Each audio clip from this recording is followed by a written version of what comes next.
Assalamualaikum warahmatullahi wabarakatuh. Perkenalkan, nama saya Azhara Maharani dengan NIM 1001112025101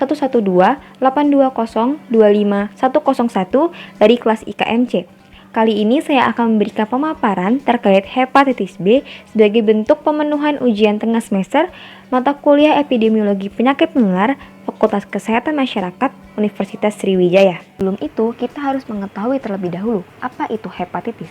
Hepatitis merupakan peradangan hati yang disebabkan oleh beberapa penyebab, yakni agen penyebab infeksi meliputi virus dan parasit, dan non-infeksi meliputi obat-obatan tertentu dan toksin atau racun. Bahkan dalam beberapa kasus, hepatitis dapat disebabkan oleh reaksi autoimun yang diarahkan terhadap sel-sel hati tubuh. Pada penyakit hepatitis, terdapat 5 jenis dari virus hepatitis tersebut, antara lain tipe A, B, C, D, dan E, yang dimana masing-masing tipe virus tersebut memiliki perbedaan terhadap cara penularan, keparahan penyakit yang ditimbulkan, distribusi geografis maupun pencegahannya. Saat ini, kita akan membahas tentang hepatitis B. Hepatitis B merupakan peradangan hati yang disebabkan oleh virus hepatitis B atau HBV. Hepatitis B akan mengakibatkan infeksi kronis pada penderitanya, di mana seseorang yang menderita hepatitis B akan memiliki risiko menderita sirosis dan kanker hati, bahkan merujuk kepada kematian. Menurut WHO, terdapat perkiraan ada 354 juta jiwa yang menderita hepatitis B atau C di seluruh dunia. Di dunia, wilayah Pasifik Barat dan wilayah Afrika menanggung beban yang tertinggi terkait penyakit hepatitis B, yakni terdapat 116 juta dan 81 juta jiwa terinfeksi di masing-masing wilayah tersebut. Selain itu, 60 juta orang terinfeksi di wilayah Mediterania Timur, 18 juta orang terinfeksi di wilayah Asia Tenggara, 14 juta orang di wilayah Eropa, dan 5 juta orang di wilayah Amerika. Etiologi hepatitis B. Penyakit hepatitis B disebabkan oleh virus hepatitis B atau HBV, yang dimana merupakan virus DNA sirkuler ganda yang termasuk ke dalam famili Hepanatviridae, dan mempunyai 3 jenis antigen, yakni antigen surface, antigen core, dan antigen E. Ketiga jenis antigen tersebut menyebabkan respon antibodi yang spesifik terhadap antigen-antigen yang dikenal dengan anti-HBC, anti-HBs, dan anti-HBe. Lalu, bagaimana cara penularan hepatitis B? Virus hepatitis B dapat ditularkan melalui paparan darah infektif, air mani, dan cairan tubuh lainnya yang terinfeksi HBV seperti air liur, cairan menstruasi, dan cairan misfi.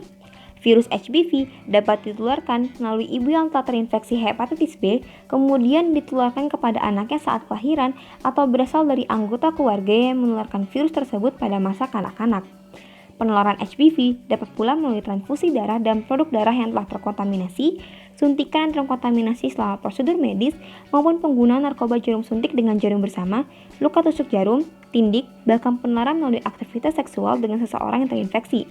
Seorang petugas kesehatan pun memiliki risiko terkena HBV apabila mengalami cedera tertusuk jarum secara tidak sadar ketika sedang merawat individu yang terinfeksi HBV.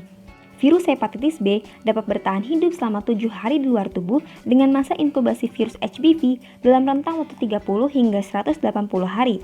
Virus HBV dapat dideteksi atau diidentifikasi dalam waktu 30 hingga 60 hari setelah terinfeksi, yang dimana HBV dapat bertahan dan berkembang menjadi penyakit hepatitis B kronis, khususnya berisiko terhadap penularan pada bayi ataupun anak-anak. Selanjutnya, hepatitis B dapat dibagi menjadi 2 jenis, yaitu hepatitis B akut dan hepatitis B kronis. Untuk hepatitis B akut merupakan penyakit hepatitis B jangka pendek yang terjadi dalam waktu 6 bulan pertama sesudah seorang individu terinfeksi virus hepatitis B. Bagi individu yang terinfeksi hepatitis B akut, masih dapat sembuh seutuhnya dalam rentang waktu beberapa bulan, yakni tidak lebih dari 6 bulan. Sedangkan, hepatitis B kronis merupakan lanjutan perkembangan dari hepatitis B akut. Hepatitis B kronis merupakan penyakit hepatitis B jangka panjang yang dapat berlangsung lebih lama, yakni lebih dari 6 bulan.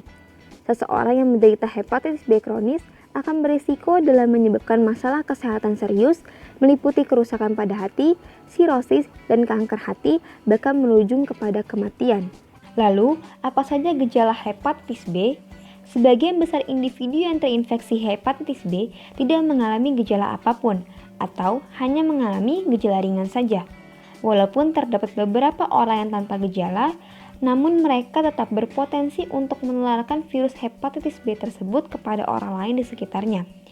Bagi beberapa individu dengan hepatitis B akut, terdapat gejala yang terjadi selama beberapa minggu, meliputi demam, kelelahan, menguningnya kulit dan mata, urin yang berwarna gelap, mual, muntah, sakit perut, kehilangan selera makan, dan nyeri sendi.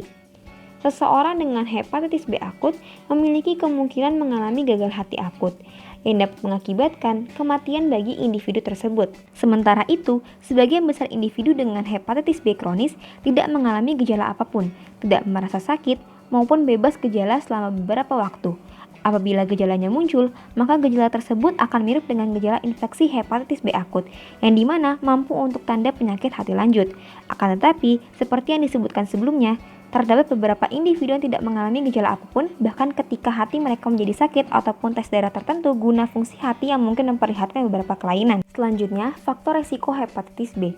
Faktor resiko terhadap infeksi virus hepatitis B terdiri dari adanya riwayat melakukan tindik, riwayat infeksi menular seksual, riwayat keluarga yang memiliki penyakit hepar, riwayat keluarga yang terinfeksi hepatitis, menggunakan jarum suntik, adanya riwayat operasi, perawatan gigi, tenaga medis yang dimana sebagian besar petugas kesehatan yang bekerja di ruang bedah menggunakan sikat gigi bersama maupun penggunaan alat cukur bersama dan tato.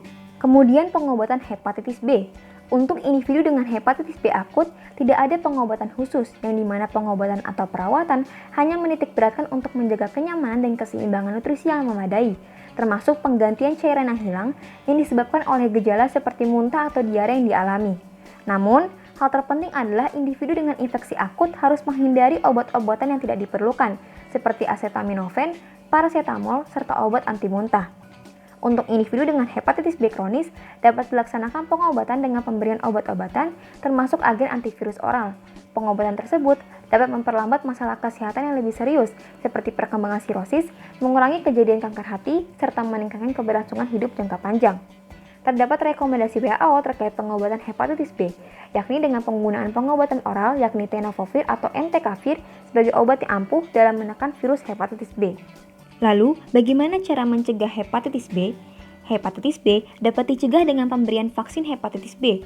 Seorang bayi harus menerima vaksin hepatitis B secepat mungkin setelah bayi tersebut lahir, yang sebaiknya dalam waktu 24 jam disertai oleh 2 atau 3 dosis vaksin, dengan rentang jarak minimal 4 minggu guna menyelesaikan seluruh rangkaian vaksinasi.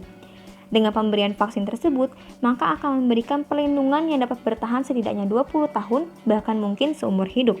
Di Indonesia, pelaksanaan pemberian vaksin hepatitis B meliputi 2 pilihan, yakni vaksin hepatitis B dan DPT atau AHB combo.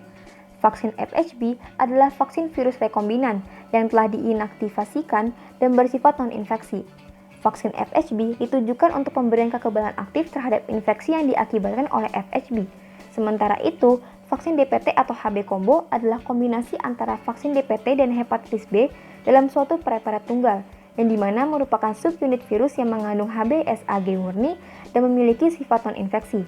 Pemberian vaksin hepatitis B dilakukan minimal 3 kali dengan pemberian pertama segera setelah bayi lahir.